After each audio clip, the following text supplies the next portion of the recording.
അമ്മ മടിയിൽ. മാദ്രെ, യേശുവിന്റെ അമ്മ അവിടെയുണ്ടായിരുന്നു. ഒക്ടോബർ 1 മുതൽ 31 വരെ പരിശുദ്ധ അമ്മയോട്. ഇന്ന് ഒക്ടോബർ 11.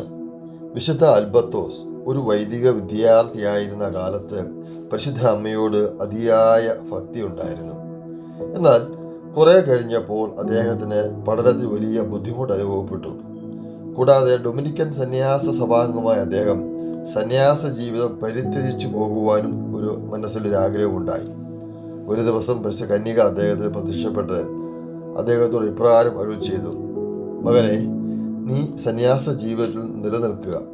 നിനക്ക് സന്യാസ ജീവിതം നയിക്കുന്നതിനുള്ള എല്ലാ അനുഗ്രഹങ്ങളും ഞാൻ എൻ്റെ ദിവ്യകുമാരനിൽ നിന്നും പ്രാപിച്ചു നൽകുന്നതാണ്.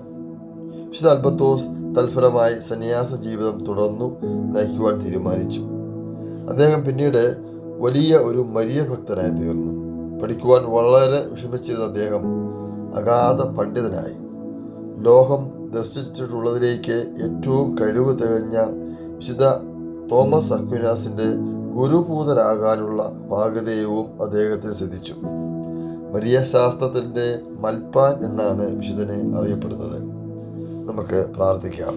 മരിയാംബികയെ, അങ്ങ് ദൈവവചനം ശ്രവിക്കുന്നതിലും അത് പ്രാവർത്തികമാക്കുന്നതിലും എത്ര വിശ്വസ്തത പ്രകടിപ്പിച്ചു. നിന്റെ വചനം പോലെ എന്നിൽ ഭവിക്കട്ടെ എന്ന് അങ്ങേ വചസ്സുകളിലൂടെ ഒരു നവ്യ ലോകത്തെ തന്നെ അങ്ങ് സൃഷ്ടിച്ചു നാദേ. ഞങ്ങളും ദൈവവചനം ശ്രവിക്കുന്നതിനും അതനുസരണമായ ജീവിതം നയിക്കുന്നതിനും വേണ്ട അനുഗ്രഹങ്ങൾ നൽകണമേ. ആമേൻ.